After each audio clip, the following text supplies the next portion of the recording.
अस्सलाम वालेकुम। उम्मीद करता हूँ आप सब खैरियत से होंगे। आज हम स्टार्ट करने जा रहे हैं फ़िग्मा। सबसे पहले मैं फ़िग्मा का आपको छोटा-सा इंट्रोडक्शन देता चलूँ। बेसिकली फ़िग्मा है क्या? फ़िग्मा क्लाउड बेस्ड डिज़ाइन और प्रोटोटाइपिंग टूल है जो टीम्स को रियल टाइम में डिज़ाइन प्रोजेक्ट्स पर ताउन करने के काबिल बनाता है। और मोस्टली जो ये यूज़ होता है वो यूआई यूएक्स डिज़ाइनिंग के लिए यूज़ होता है, लेकिन आप इसके ऊपर और भी डिज़ाइन के रिलेटेड वर्क कर सकते हैं, जैसा कि logo design, brochures, social media posts, pamphlets और इस तरह की जो चीज़ें, फ्लायर्स, डिजिटल जो प्रोडक्ट्स हैं वो आप इस पर चाहें तो आप डिज़ाइन कर सकते हैं। इसके अंदर एक और बहुत इंटरेस्टिंग फ़ीचर है, जैसे कि आप 4 या 5 पर्सन्स की टीम है डिज़ाइनिंग की, तो आप चाहें तो आप रियल टाइम में 3 या 4 जितने आप डिज़ाइनर्स हैं, आप चाहें तो उस पर वर्क कर सकते हैं एक ही प्रोजेक्ट पे, एक ही फाइल में। और इसके अलावा जब आप किसी स्टेक होल्डर या किसी क्लाइंट के लिए काम करते हैं, तो आपको बेनिफिट ये होता है कि आप एज अ लिंक जो है उसको शेयर कर सकते हैं, और इसके अंदर आपको एक ऑप्शन बहुत अच्छा मिलता है कि आप जो क्लाइंट है वो आपके प्रोजेक्ट पे उस पर कमेंट कर सकता है, और वो आपका प्रोजेक्ट कोई भी है उसके अगर टेक्स्ट में कोई इशू है तो वो टेक्स्ट के ऊपर कमेंट कर सकता है। तो इस तरह के काफ़ी इंटरेस्टिंग फ़ीचर्स हैं। और इस अगर हम यूआई डिज़ाइनिंग की बात की जाए तो इस पे आप mobile application, dashboard, CRMs, PO systems और इस तरह के जो डिजिटल प्रोडक्ट्स हैं वो आप इस पर डिज़ाइन कर सकते हैं। तो सबसे पहले मैं स्टार्ट करता जाऊँ, सबसे पहले आप गूगल पे आप इसको सर्च करेंगे सिंपली लिख के फिग्मा। जब आप इसको सर्च करेंगे तो फर्स्ट पे जो ऑप्शन है आप इसको क्लिक करेंगे, और इसके अंदर आपके पास ऑप्शन आएगा गेट स्टार्टेड का। जब आप इसको स्टार्ट करेंगे तो जीमेल के ऊपर आपने अपनी जीमेल जो है वो इसमें एंटर कर देनी है।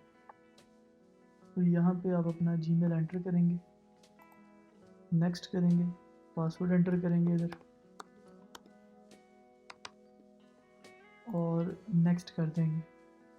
और इसके बाद जब जीमेल एंटर करेंगे तो आपसे एक क्वेश्चन पूछेगा, tell us about yourself. तो मैं यहाँ पे एज अ गेस्ट जो है वो एंटर हो रहा हूँ, तो मैं इसको ओपन कर देता हूँ। और आपने इसके अंदर जो सिलेक्ट करना है वो आपने करना है स्टूडेंट और एजुकेटर, ठीक है। और फॉर पर्सनल यूज़ इन दो को आपने सेलेक्ट करना है। Agree to join Figma's mailing list, create. जब आप इसको क्रिएट कर लेंगे तो आपके पास जो फिग्मा का इंटरफेस है वो ओपन हो जाएगा। ये फिग्मा का मेन इंटरफेस है। यहाँ पे आपसे टीम का नेम पूछेगा, लेकिन आप इसको डू दिस लेटर कर दें, ठीक है। और स्टार्ट फॉर फ्री प्लान, इसका पेड वर्जन भी है, लेकिन वो तब आप यूज़ करें जब आप इसमें से अर्न करना शुरू कर दें। जब आपके पास इतनी अर्निंग स्टार्ट हो जाए तो आप फिर उसका पेड प्लान भी ले सकते हैं।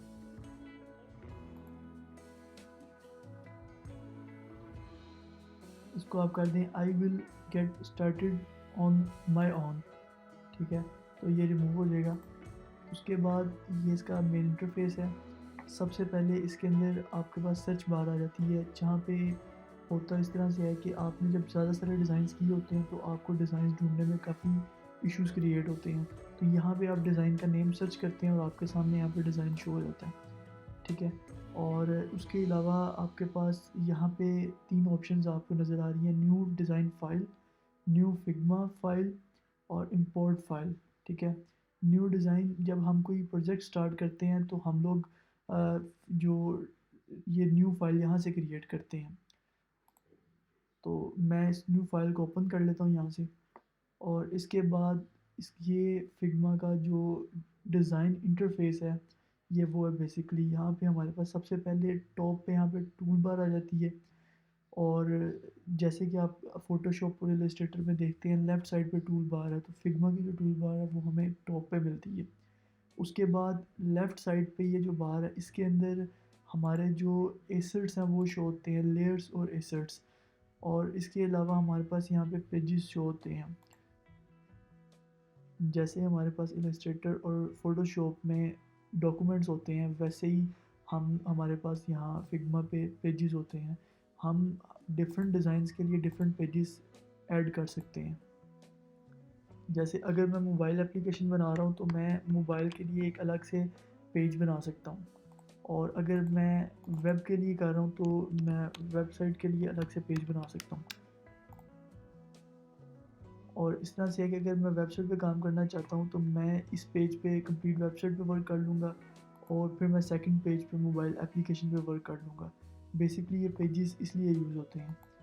सबसे पहले हम लोग इसका टूल बार का इंट्रोडक्शन कर लेते हैं, और ये टूल्स के बारे में आपको थोड़ा सा मैं गाइड कर देता हूँ। उसके बाद हमारे पास आ जाता है मूव एंड स्केल।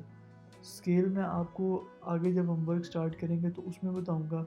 बेसिकली ये होता है इसलिए कि जब हम लोग टेक्स्ट लिखते हैं कोई भी, तो वैसे अगर हम लोग इसको टेक्स्ट को हमने इसका साइज़ इंक्रीज़ करना हो या डिक्रीज़ करना हो तो ये नहीं होता।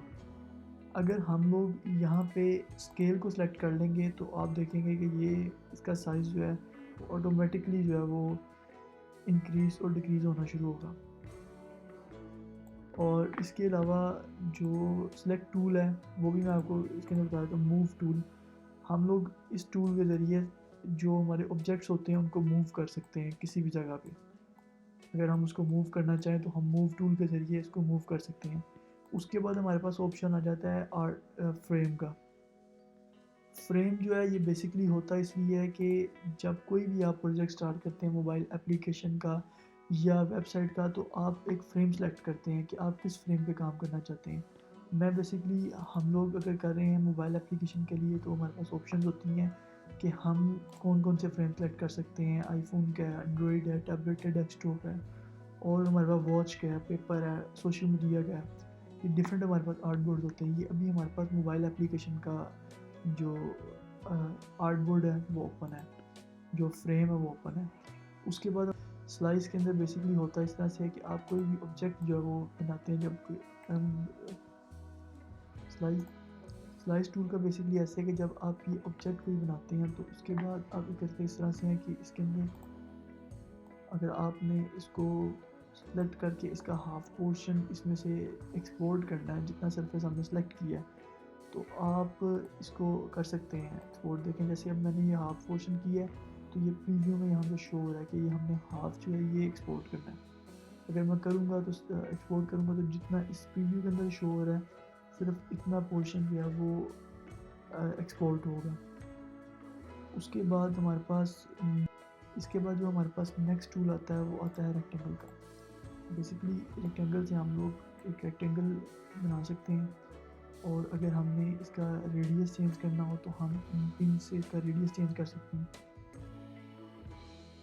उसके बाद हमारे पास ऑप्शन आता है इसके कलर्स का।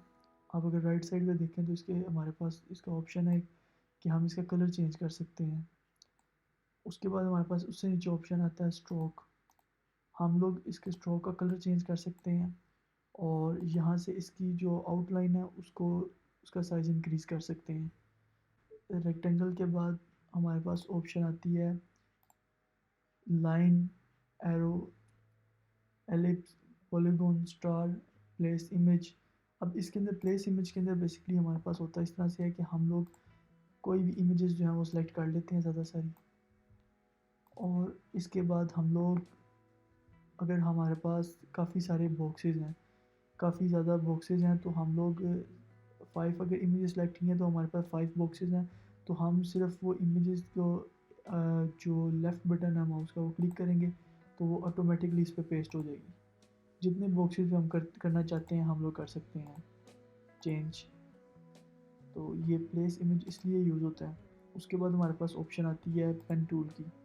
बेसिकली पेन टूल जो है वो हम लोग सेम एज़ यूज़ करते हैं। जैसे ये हम लोग एक शेप क्रिएट कर लेते हैं इसे, और इस डॉट पे हम लोग क्लोज़ कर देते हैं। लेकिन जब आपने क्लोज़ करना है तो उसके बाद आपने डन का ऑप्शन ज़रूर करना है, ताकि ये एक कंप्लीट जो है वो रेक्टेंगल बन जाए। और अगर आप चाहें तो इसको आप अंदर से फिल भी कर सकते हैं। अभी ये स्ट्रोक ऑप्शन सेलेक्ट है तो आप इसे माइनस करेंगे यहाँ से, और फिल को करेंगे, एक्टिव करेंगे ऑप्शन पे, तो आप इसके अंदर से कलर भी चेंज कर सकते हैं। उसके बाद हमारे पास ऑप्शन आता है पेन टूल, पेंसिल टूल का। पेंसिल टूल से आप चाहें तो ड्रॉ कर सकते हैं कोई भी चीज़। उसके बाद हमारे पास ऑप्शन आता है टेक्स्ट, और अगर आप चाहें तो कोई भी टेक्स्ट जो है वो राइट कर सकते हैं। इतना चाहें तो आप जब आप टेक्स्ट लिख लेते हैं आपको राइट पे काफ़ी सारी ऑप्शन आ जाती हैं, जिसके अंदर आप पहले फ़ॉन्ट चेंज कर सकते हैं, जो मर्ज़ी आप जो भी फ़ॉन्ट रखना चाहें। उसके बाद उसका साइज़, फिर उसका जो उसका वेट, फिर साइज़, और उसके बाद उसका कलर। ये सब ऑप्शन आपके पास होती हैं। उसके बाद आपके पास आता है हैंड टूल। हैंड टूल से बेसिकली आप जो आपका इंटरफेस है आप उसको मूव कर सकते हैं। वैसे अगर आप चाहें तो आप माउस से भी कर सकते हैं इसको, लेकिन ये टूल हैंड टूल होता है इसलिए कि आप जो है वो मैनुअली इसको जो है वो ऑपरेट करें। उसके बाद हमारे पास ऑप्शन आता है कि जब आप अपना कोई भी डिज़ाइन डिलीवर करते हैं तो आपका जो क्लाइंट है बेसिकली वो आपको कमेंट्स मोस्टली आपके किसी फ्रीलांस प्लेटफॉर्म या जिससे आप कांटेक्ट कर रहे हैं उसके थ्रू आपको कमेंट्स सेंड करता है। लेकिन इस पे ऑप्शन ये है कि वो चाहे तो वो इसके ऊपर अगर टेक्स्ट है तो टेक्स्ट के ऊपर वो दे सकता है कमेंट, आपको कोई भी कमेंट आपका तो वो कर सकता है। वो यहाँ से एंटर करें तो यहाँ पे कमेंट जो है वो शो होने लग जाएगा आपको। जब आप इसे क्लिक करेंगे तो आपको एक कमेंट शो हो रहा है। अगर वो चाहे किसी भी चीज़ पे रख के वो कमेंट करना चाहे तो वो यहाँ से एंटर करें और यहाँ पे भी कमेंट हो गया। इस तरह से जब एक क्लाइंट आपसे रिव्यूज़ मांगता है तो आप उसे ऑप्शन दे सकते हैं कि आप इसके ऊपर डिज़ाइन के ऊपर ही आप वो अपने कमेंट्स मेंशन कर दें, और आप वहाँ से देखते कि सारे कमेंट्स को जो है वो उसको रिवील करके दे सकते हैं। तो इसके अंदर जब हम लोग एक डिज़ाइन रेडी कर लेते हैं तो उसके बाद फिर हम यहाँ से क्लाइंट को लिंक शेयर करते हैं अपने डिज़ाइन का। जब हम अपना जो डिज़ाइन किसी क्लाइंट से शेयर करना होता है हमने, तो यहाँ से हम लोग कॉपी लिंक करते हैं और क्लाइंट को सेंड कर देते हैं लिंक।